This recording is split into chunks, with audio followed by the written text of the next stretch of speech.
Welcome to the Weekly Well. Today I'd like to look at the parable of the lost son that we read about in Luke chapter 15. The title of this section of scripture is actually a little bit difficult for me because there's not just one son, there are actually two. And in my understanding of this, they're actually both equally lost.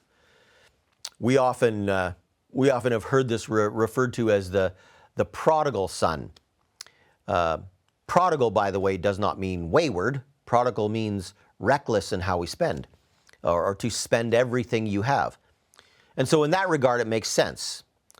The younger son, he asks for his share of his father's inheritance, which is a huge no-no in that society. You would never ask while the father is living for your share of the inheritance.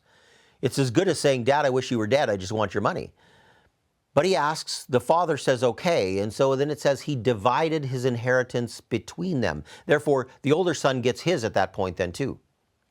Because there are only two, the older son gets a double portion always of what the others would get. So the older son gets 2/3, the younger son gets 1/3, and apparently it's a sizable sum of money. And he goes off, and it says he squanders his money in wild living. And you can only imagine, let your mind go crazy of what that wild living might entail.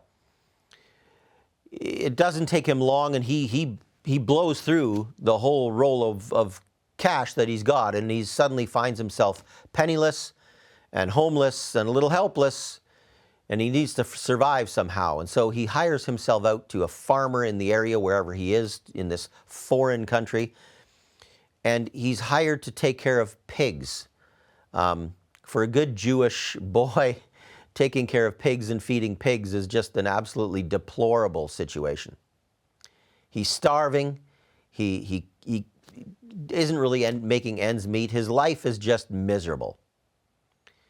And so he goes back to his father with the intent of asking for forgiveness and just make me like one of your servants. But he's clearly lost at this point. The older brother, when he finds out his younger brother has come home and there's a party for him, the older brother has a problem with this too, and he's upset and he's angry. And so the father goes out to try and pull the older brother in. But it's interesting, whether it's our waywardness, our rebellion, or whether it's our so-called righteousness, I think both can keep us from our Heavenly Father. In both cases here, the father runs to meet his younger son, but the father also goes out to the older son to try and bring him in. In both cases, the father goes to his sons to bring them in. See, they're not interested so much in the father himself. They're just interested in what he and his money can do for them. Are we the same? Do we love God simply because he is God, he is our Father?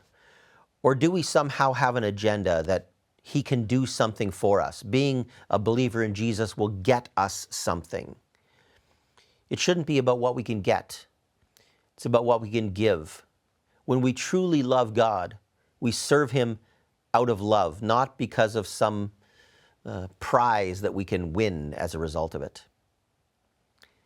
It's about the Father. It's about love for the Father. We serve him out of gratitude and love and out of amazement of what he's done for us by saving us.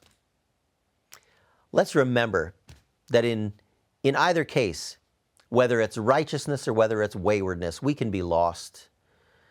We have to love the Father for who he is. Love him because he's good. Love him because he has loved us first. Thank you for tuning in. May God bless you. And I will see you next week.